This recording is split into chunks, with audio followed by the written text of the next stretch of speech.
दोस्तों, जय हिंद, जय श्री राम। स्वागत है आपका आपके अपने यूट्यूब चैनल मैकेनिकल गुरुजी में। दोस्तों, आज हम बात करेंगे ब्रेजिंग वर्सेस ब्रेज वेल्ड। तो दोस्तों, ब्रेजिंग और ब्रेज वेल्ड में क्या अंतर है? ब्रेजिंग और ब्रेज वेल्ड दोनों ही एक हमारी दो मेटल्स को आपस में जोड़ने की एक टेक्निक है। ठीक है, जैसे हम वेल्डिंग में आपने पढ़ा था कि वेल्डिंग में क्या होता है कि दो मेटल्स को आप आपस में जोड़ा जाता है फिलर मेटल की हेल्प से या विदाउट फिलर मेटल की हेल्प से। तो दोस्तों, ब्रेजिंग और ब्रेज वेल्ड में भी हम क्या करते हैं, दो मेटल्स को आपस में जोड़ते हैं। बट डिफरेंस क्या है अगर हम बात करें ब्रेजिंग और वेल्डिंग के अंदर, या ब्रेजिंग और ब्रेज वेल्ड और वेल्डिंग के अंदर? तो ब्रेजिंग और जो ब्रेज वेल्ड है उसके अंदर क्या होता है, जो हमारा बेस मेटल है वो मेल्ट नहीं होगा। जैसे आपने वेल्डिंग में पढ़ा था कि वेल्डिंग में जब हम वेल्ड करते हैं पार्ट को, तो उसके अंदर जो हमारा बेस मेटल है वो भी क्या होता है, मेल्ट होता है, लिक्विड फॉर्म में जाता है। उसके बाद सॉलिड होने के बाद क्या करता है, एक जॉइंट बनता है। बट दोस्तों, ब्रेजिंग और ब्रेज वेल्ड में जो हमारा बेस मेटल है वो मेल्ट नहीं होता। तो दोस्तों, अब देखेंगे कि जो ब्रेजिंग और ब्रेज वेल्ड है उसके अंदर डिफरेंस क्या है। दोनों ही लगभग सेम टाइप की टेक्निक है, बट दोनों में एक डिफरेंस है। जो दोस्तों, अगर हम बात करें ब्रेजिंग की, तो ब्रेजिंग के अंदर क्या होता है, जैसे हमें किन्हीं दो पार्ट्स को जोड़ना है। यहाँ पर मैंने एक एग्जांपल लिया है दो पाइप्स का या दो ट्यूब्स का। जैसे हमारे पास दो ट्यूब्स हैं दोस्तों, एक ट्यूब और दूसरी ट्यूब। ये अब हमने क्या किया, एक ट्यूब जिसका डायमीटर थोड़ा सा कम है उसको हमने क्या किया, जो बड़े डायमीटर की ट्यूब है, ये जिसका हमने जहाँ पर ब्रेजिंग करनी है वहाँ से डायमीटर थोड़ा एनलार्ज किया है टूल्स की हेल्प से, तो उसके अंदर टाइटली इंसर्ट करते हैं। और जैसे ही अब टाइटली इसको आप फिट करोगे, तो अब अगर हमें उसको ब्रेजिंग करना है, तो ब्रेजिंग में दोस्तों क्या होगा, जो हमारी वेल्डिंग टॉर्च है, जैसे आप यहाँ पे देख सकते हो, जो है हमारी वेल्डिंग टॉर्च है, उससे जो हम पार्ट गर्म करेंगे, जहाँ पर हमारा एक्चुअल जॉइंट बनेगा उस पार्ट को हम गर्म नहीं करेंगे। ठीक है, उससे थोड़ा सा गैप देकर हम क्या करेंगे, वेल्डिंग टॉर्च से पाइप को गर्म करेंगे। और पाइप को गर्म करने से क्या होगा कि जो हीट ट्रांसफ़र होगी, क्योंकि मेटल्स के अंदर क्या होता है, हीट ट्रांसफ़र होती है। अब हीट ट्रांसफ़र से क्या होगा, जिस पार्ट को आपको जॉइंट करना है वो पार्ट भी आपका गर्म हो जाएगा, बट डायरेक्ट आप टॉर्च से उसको गर्म नहीं करोगे। ठीक है, उसके बाद जो फिलर रोड होती है हमारे पास, उसके हम क्या करते हैं, फिलर रोड का को जहाँ पर जो पार्ट आपका गर्म हो गया है वहाँ पर जैसे ही लगाते हैं, तो फिलर रोड क्या होती है, आपकी मेल्ट होना शुरू हो जाती है। क्योंकि दोस्तों, जो फिलर रोड का मेल्टिंग पॉइंट है that is much less than दवर बेस मेटल। ठीक है, तो ब्रेजिंग के अंदर क्या हुआ कि जो आपने हीट प्रोवाइड की वो जॉइंट, प्रॉपर जॉइंट पे ना करके जॉइंट से थोड़ा सा डिस्टेंस पे हमने क्या की, हीट दी, जिससे कि कंडक्शन के थ्रू हमारा जॉइंट गर्म हुआ और क्या हुई, ब्रेजिंग हुई। अब ब्रेजिंग के अंदर दोस्तों क्या होता है, जैसे ही फिलर रोड मेल्ट होगी, तो एक कैपिलरी एक्शन के थ्रू, कैपिलरी एक्शन के थ्रू क्या होगा, जो दोनों टाइटली फिटेड ट्यूब्स हैं उनके अंदर जो बिल्कुल स्लाइट सा गैप होता है, उस गैप के अंदर क्या होगा, हमारा जो फिलर मेटल है वो चला जाएगा। और जब हम टॉर्च हटा लेंगे तो मेटल क्या होगा, सॉलिडिफाई, कोल्ड होकर सॉलिडिफाई हो जाएगा, जिससे क्या होता है, एक मजबूत जॉइंट, लीक प्रूफ जॉइंट बन जाएगा। तो दोस्तों, जहाँ पर एक्चुअल में जॉइंट आपको दिख रहा है, यहाँ पर ऊपर आपको कोई भी मेटल का डिपॉजिट नहीं मिलेगा इन केस ऑफ ब्रेजिंग। वहीं अगर हम ब्रेज वेल्ड की बात करें दोस्तों, तो ब्रेज वेल्ड के अंदर क्या होता है कि जो जॉइंट है, जहाँ पर हमारा जॉइंट है जिसको आपको गर्म जॉइंट वेल्ड करना है, ठीक है, तो वहीं पर हम क्या करते हैं, जो हमारी वेल्डिंग टॉर्च है उससे हीट करते हैं। प्रॉपर आपने क्या किया, देखो यहाँ पर हमारा ये जॉइंट है, तो प्रॉपर हमने क्या किया, जॉइंट को ही वेल्डिंग टॉर्च से हीट किया। और फिलर मेटल को भी हम क्या करते हैं, जब इंसर्ट करते हैं तो वो भी वेल्डिंग टॉर्च से ही मेल्ट होता रहता है। और इससे क्या होगा कि कैपिलरी एक्शन इसमें नहीं होता है, no capillary action in case of braze weld. But इसमें जो जॉइंट बनेगा वो बनेगा टोटली अडहेसन के कारण। अडहेसन मतलब जैसे हम किसी गम से किसी चीज़ को चिपकाते हैं, तो इसमें क्या होगा, जो फिलर मेटल है वो ऐसे डिपॉजिट हो जाएगा ऊपर की तरफ, जैसे आपने वेल्डिंग में देखा था, बट वेल्डिंग से कम होता है। ठीक है, तो ये क्या करेगा, ऊपर इसके डिपॉजिट होकर क्या बनाएगा, एक जॉइंट बनाएगा।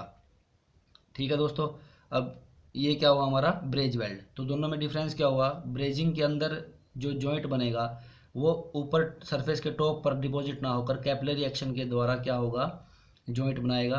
और in case of braze weld, braze weld में क्या होगा, टॉर्च से हम डायरेक्ट जॉइंट को गर्म करेंगे, फिलर मेटल इंसर्ट करेंगे, तो जॉइंट के ऊपर ही क्या हो जाएगा, हमारा जो फिलर मेटल है वो जम जाएगा, जिससे क्या होगी, दोनों ट्यूब आपस में जुड़ जाएंगे, दो हमारे जो वर्क पीस है दोनों आपस में क्या हो जाएंगे, जॉइंट हो जाएंगे।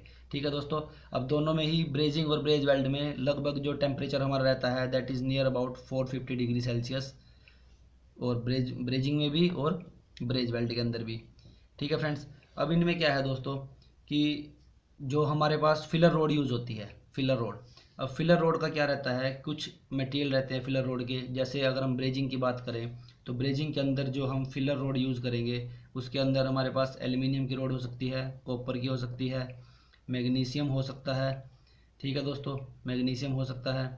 और अगर हम ब्रेजिंग की बात करें तो ब्रेजिंग में नॉर्मली दोस्तों क्या होता है, 60% कॉपर प्लस 40% जिंक, इस कम्बिनेशन की हमारे पास दोस्तों क्या होती है, फिलर रोड होती है इन केस ऑफ ब्रेज वेल्डिंग। ठीक है दोस्तों, अब दोनों में जो कन्फ्यूजिंग रहता है वो डिफरेंस ही रहता है कि दोनों, क्योंकि दोनों लगभग दोस्तों सेम टेक्निक है, दोनों का यूज़ लगभग सेम है।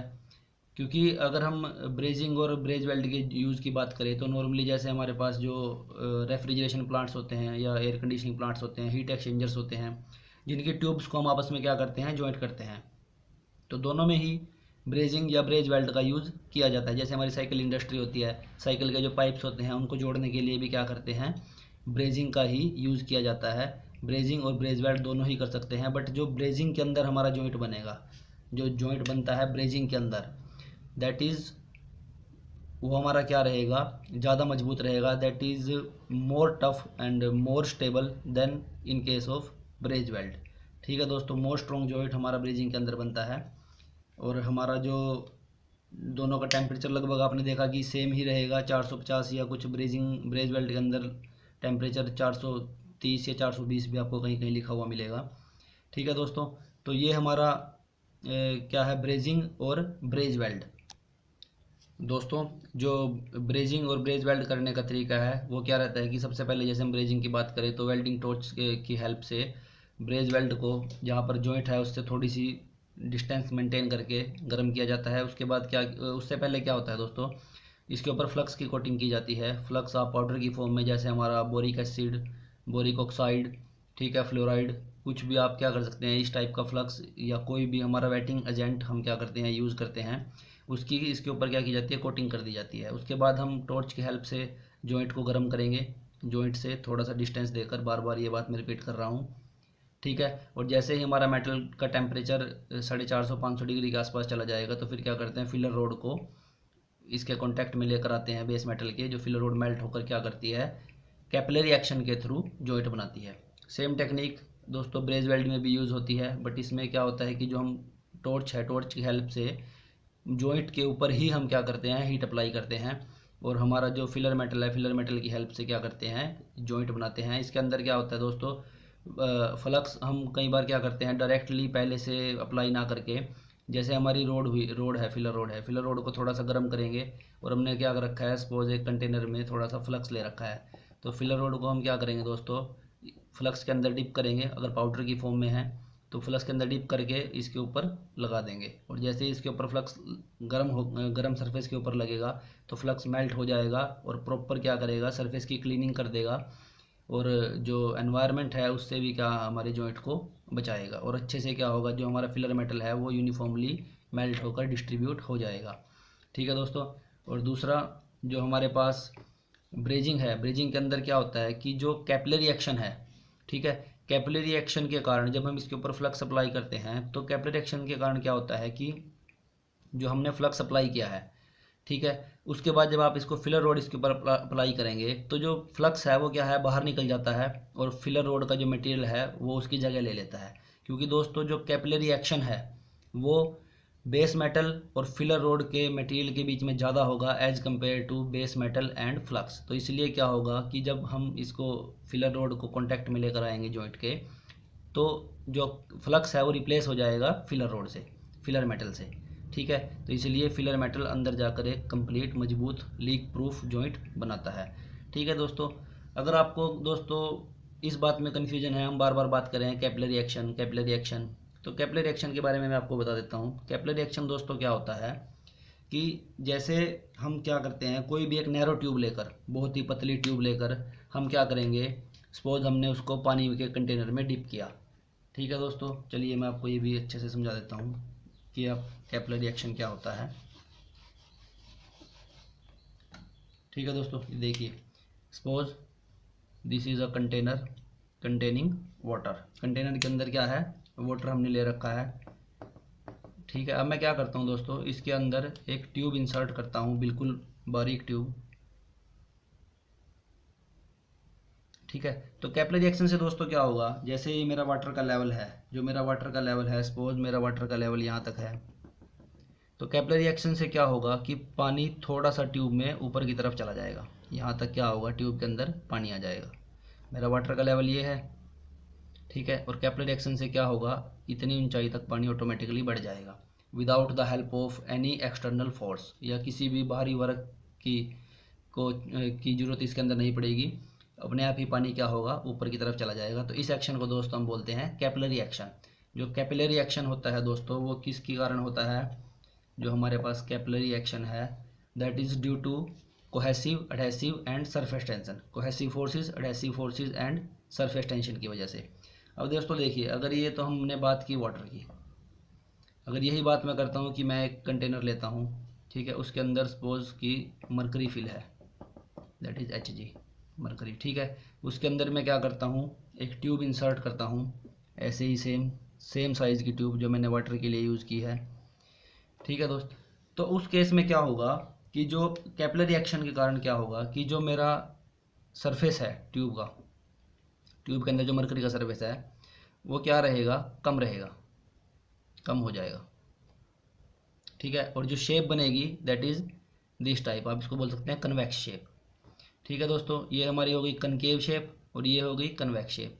तो कन्वेक्स कनकेव शेप दोस्तों ये किस वजह से होती है, ये रहता है हमारा कोहेशन और एडहेशन के कारण।